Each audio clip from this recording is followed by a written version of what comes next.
بسم اللہ الرحمن الرحیم۔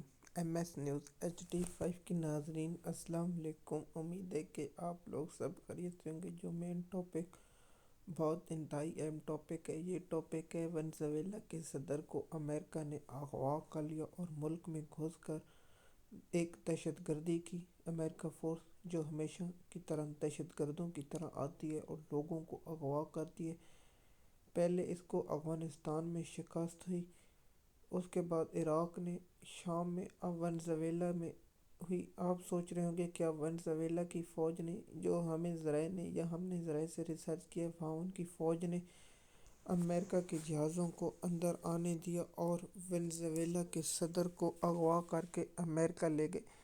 جو اب تک موصول ہونے والی تصویر امریکہ میڈیا نے جاری کی ہے کہ ونزویلا کو لایا گیا، اور دوسرا امریکہ کے اٹارنی جنرل جو دہشت گرد فوج کے کا دفاع کرتے ہوئے کہا کہ ونزویلا کے سربراہ کو سخت سزا دی جائے گی۔ پہلی یہ بات ہے کہ ونزویلا کے صدر پر سب سے بڑی بات یہ ہے کہ ٹرمپ وہاں وسائل پر قبضہ کرنا چاہتا تھا، لیکن ونزویلا کے صدر ٹرمپ کو وہاں اپنے وسائل، تیل کے ذخائر وہاں قبضہ کرنے نہیں دے رہا تھا۔ اس نے کہا کہ ہم اپنی عوام اور لوگوں کو دیں گے، لیکن سب سے بڑا یہ ہے کہ دنیا کی انسانی حقوق کی تنظیمیں جو ہیومن رائٹ کی بات کرتے ہیں، جو فریڈم اور UN نے، جو اقوام متحدہ ہے، جو ہر ملک کی جو کہتا ہے کہ سلامتی اور دوسری جو ہو اس پر جو بات کرتا ہے وہ ہے، لیکن ہم نے پہلے بھی کہا کہ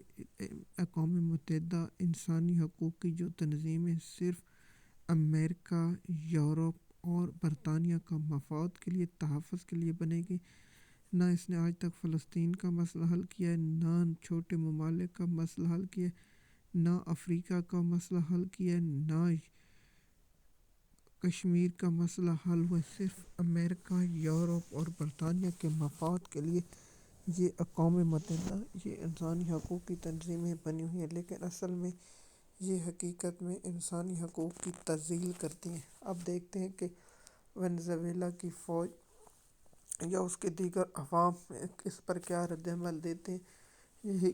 میں اس کی پہلے شدید الفاظ میں مذمت کرتا ہوں۔ یہ امریکہ کا، ٹرمپ کا بہت ہی گھٹیا کردار ہے۔ روس کا بھی سخت رد عمل ہے امریکہ کا، ابھی تک یورپ یا دیگر ممالک کا جب رد عمل آئے گا تو انشاءاللہ ہم آپ کو اس کا پارٹ 2 بنا کر دیں گے اور آپ لوگوں کو انفارمیشن دیں گے کہ اصل ماجرا کیا ہے۔